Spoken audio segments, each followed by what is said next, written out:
Hello, I'm Joshua from Authentic Aquatics, and today I wanted to revisit a topic I talked about before, but it's really timeless. It's something that everyone's going to enjoy.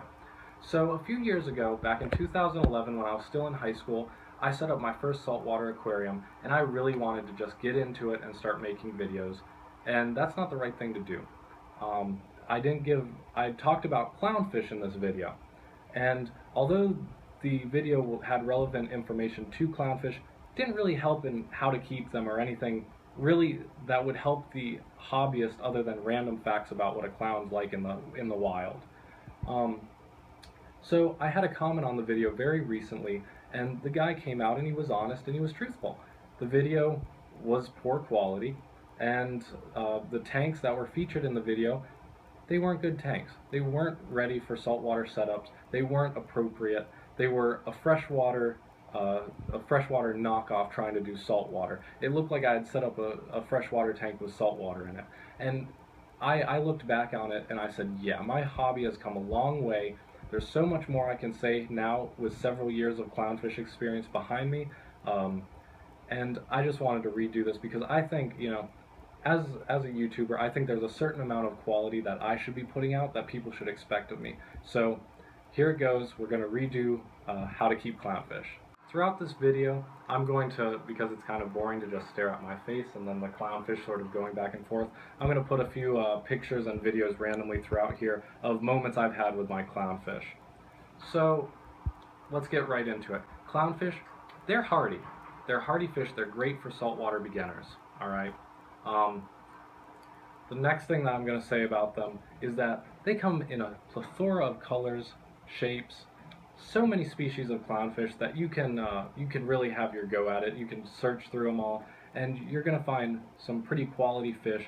And the wonderful thing is that most of them are captive bred nowadays. Yeah, you can go out and you can buy wild caught ones, but captive bred are so much hardier. For example, I have two Ocellaris here. I have my Snowflake Ocellaris there, and then my Darwin's Ocellaris up front there. So, beautiful fish. The only thing I'd stress is don't mix different species of clownfish. You might be okay, but clownfish tend to keep hierarchy, and between species rivalries tends to be pretty intense. There have been other, there's occasions that, this true perk and this Ocellaris get along, and this is great, and so on and so forth. But, you kind of don't want to risk it unless you have a really nice big tank. So if you have like a nano reef tank like I'm doing here, not really appropriate to have different species of clowns. In fact, in a 20-gallon, I would just keep 2 clowns, and that's what I do. 2 clowns and a cleanup crew. You don't want to overstress the tank, because the thing is they're hardy, yeah. But saltwater, you have to keep the water pristine. It is what it is. And for example, my tank, I don't run filtration on my tank. My filtration is water changes. So, they can live through, you could have filters on it, you could have no filters and do what I'm doing, which is sort of the estuary way. It's really up to you. The clownfish are gonna, they're gonna do fine in those conditions because they're hardy fish, but you do need to keep up with it. If your clown starts showing signs of sickness, it probably means your nitrites are a little high, or some levels in there are off, and you need to, get on it. Water changes, best medicine. Don't treat the tank, don't treat the fish, put them in a quarantine, do some water changes, see what happens. If that doesn't work, then you start quarantining. Going back to clownfish, though, then I guess should sort of explain clownfish hierarchy. So a lot of people like knowing how to breed clownfish, and I'm going to tell you right now how to get a male and a female. You buy 2 clownfish. You can buy more if you want, but 2 minimum, obviously. And what you're going to do is you're going to just let them grow. You're going to let them grow so that one's going to become a female. All clowns are originally born male. One will become the female. The runner-up will become the dominant male, the mating, the mating pair with the female who's dominant over the whole group. And then the rest of you, if you have more than 2, the rest of them will remain sexless males. That's all it takes. They do breed in captivity, like I said. When you figure out the exact conditions that get them to really start breeding, let me know. I can't offer you that. So, but what I can say is that clownfish are really simple. Temperature-wise, keep it around 75 to 81, that's fine. Most heaters keep you around 78 anyway, you're fine. Clownfish will tolerate that. Next thing, so, you know, the specific gravity or your salinity or whatever you want to call it. In specific gravity terms, it's recommended is 1.02 to 1.025. You'll be fine. That's easy. That's good for keeping coral on that higher end. They're great for nano reefs. The next thing that a lot of people like to do is they like keeping their clownfish with anemones. They've been told somewhere along the line that, oh, your clownfish just needs to have an anemone. That's not true. Clownfish do very well without anemones, but if you are running a reef, let me just show you this picture here. This is a dunking coral I had until I went on vacation, and sure enough, my power head fell over, or my circulation pump, and it blew straight on it for several days, and for some reason the caretakers didn't notice. But that aside from the point, they loved playing in the Duncan. They treated it just like it was an anemone. They've done it with star polyps. They do it with my Xenia. They love playing in it. They'll play in the coral because it reminds them of something that's secure and safe, like an anemone's tentacles. And they brought food to it. They kept it clean whenever, you know, if some debris or something was starting to fall on it, they'd clean it off. They had a lot of fun with it. It was so cool to watch. I really missed that coral, and it was a beautiful coral. But yeah, when it comes to anemones, anemones are going to crawl around your tank. They're going to sting things more than other corals. You know, anemone sort of has its own class. It's not really a coral, but the anemone is going to run around. It's going to sting your other corals, and guess what? Your clownfish might decide one of your other fish is food for its anemone, and it'll drag it right down in there. There's videos of it all over the internet. You can find it. So, and in addition, anemones love to crawl into your circulation pump, and that is a whole nother story. So, you know, anemones, a lot of work, could end tragically. But if you want to do it, hey, you're going to do what's going to make you happy in your hobby, just my opinion. The next thing I want to talk about is flow rate in your tank. You're trying to mimic the ocean to some extent, even if you're doing sort of the estuary kind of thing that I'm doing. And clownfish, they're not used to being in stagnant water. Not many marine fish are used to being in stagnant water. So you need to get a circulation pump, a good power head. I would say those, but some people might say, you know, a really strong filter that's pumping water out, but I would still suggest circulation pump. That's what I like. So for example, I have my circulation pump here. You have to rotate it occasionally. Some do it on their own, but mine doesn't. But you really don't want to keep the same flow. You want to sort of change up the flow in the aquarium. So you're going to have to turn it occasionally, but you want a good, strong flow. You want to get them to sort of be swept away occasionally and brought back like it's a wave.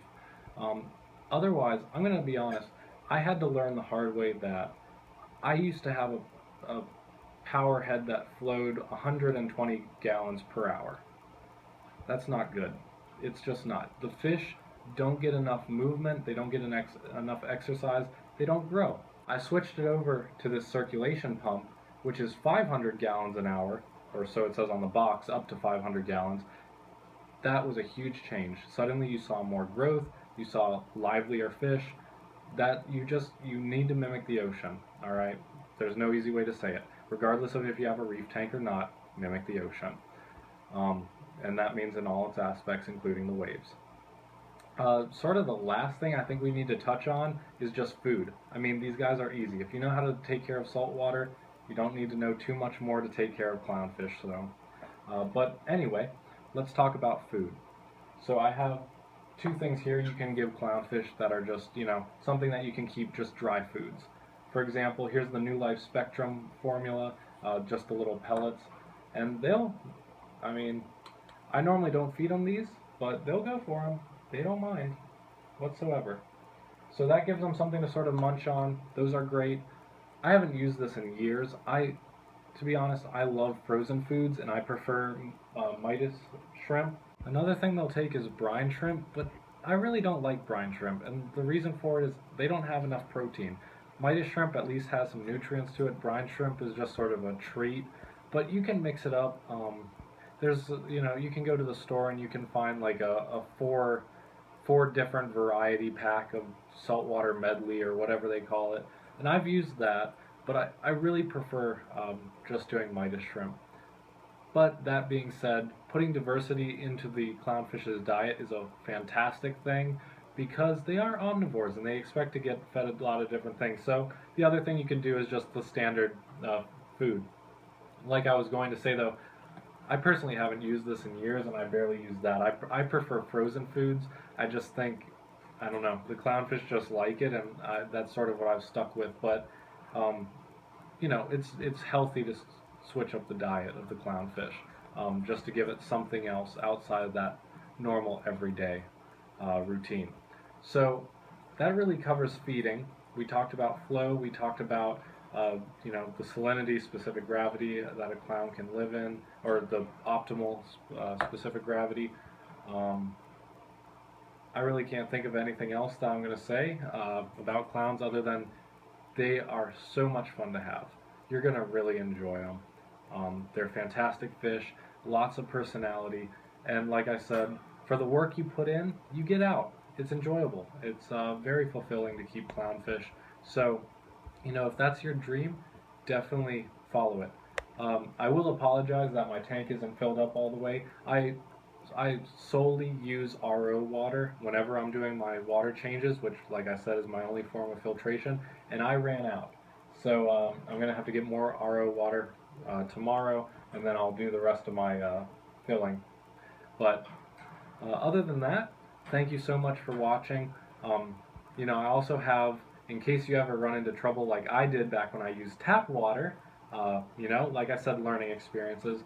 I do have a video on how to clean up an aquarium if it crashes or if it goes through a period of extended neglect and you grow algae. I mean, phosphates in tap water will really grow your algae, so watch that. That's why I swear by RO water. But that is a support video, so if you do show support, the video is right up here for you. So, or maybe it's on this side. There it is. Anyway, thank you so much again. I really want to bring you quality videos, and I apologize for the lack of quality that the last video regarding clownfish had. And I really want to thank the YouTuber who brought it to my attention that that was a crappy video. And I apologize to you, and thank you so much for your brutal honesty. So, without anything to say, wishing you and your aquariums the best.